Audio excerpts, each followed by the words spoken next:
ఉప్పుగూడ శ్రీ మహంకాళి ఆలయ కమిటీ అధ్యక్షులు జె మధుసూదన్ గౌడ్ ఆధ్వర్యంలో శాకాంబరి పూజలు ఘనంగా నిర్వహించారు. ఈ సందర్భంగా అమ్మవారి విగ్రహానికి 100 కేజీల వివిధ రకాల ఆకుకూరలు, కాయగూరలు, వివిధ రకాల పూలతో అమ్మవారిని సుందరంగా అలంకరించారు. ఈ సందర్భంగా జె మధుసూదన్ గౌడ్ మాట్లాడుతూ శ్రీ మహంకాళి దేవాలయంలో ప్రతి ఆషాఢ మాసంలో బోనాల ఉత్సవాలు ఘనంగా నిర్వహించనున్నట్లు తెలిపారు.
అందరికీ కూడా ఆషాఢ మాస బోనాల ఉత్సవాల శుభాకాంక్షలు తెలియజేస్తూ ఉప్పుగూడ మహంకాళి దేవాలయం నుంచి ఆషాఢ మాస బోనాల లోపల ప్రత్యేకంగా ఈరోజు ఉప్పుగూడ మహంకాళి మాతేశ్వరి యొక్క అమ్మవారిని శాకాంబరి రూపంగా అలంకరించడం జరిగింది.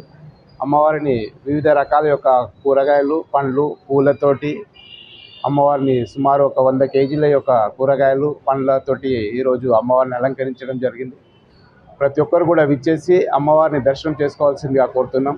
ఉప్పుగూడ మహంకాళి మాతేశ్వరి అమ్మవారిని శాకాంబరి రూపంగా అలంకరించి ఇప్పుడు మరి కొద్దిసేపటి లోపల లలిత సహస్రనామ కుంకుమార్చన కార్యక్రమం ఉంటుంది. సాయంత్రము తర్వాత మహాఆరతి కార్యక్రమం ఉంటుంది. మహాఆరతి కార్యక్రమంతో ప్రసాద వితరణ కార్యక్రమం కూడా ఉంటుంది. అదేవిధంగా శుక్రవారం రోజు ఉదయం మహాభిషేక కార్యక్రమము మరియు అమ్మవారిని ఆ రోజు ఉప్పుగూడ మహంకాళి మాతేశ్వరి అమ్మవారిని గాజుల రూపంగా అలంకరించడం జరుగుతుంది.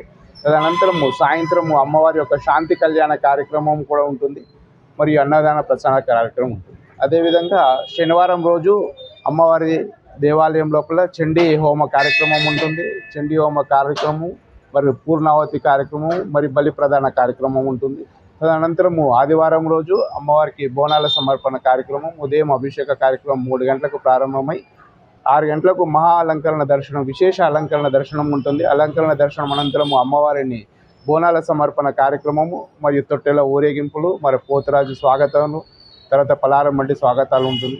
అదేవిధంగా సోమవారం రోజు అమ్మవారి దగ్గర దేవాలయ ప్రాంగణం లోపల హైదరాబాద్ లోపలని మొట్టమొదటి భవిష్యవాణి కార్యక్రమం, రంగ కార్యక్రమం మనం ఉప్పుగూడ మహంకాళి దేవాలయం నుంచి ప్రారంభమవుతుంది. కాబట్టి అందరూ కూడా భక్తులు వీక్షించి ఆ యొక్క అమ్మవారి యొక్క ఆశీస్సులు అందరిపైన ఉండాలని, అందరినీ అమ్మ చల్లగా చూడాలనేసి మనసారా కోరుకుంటున్నాం.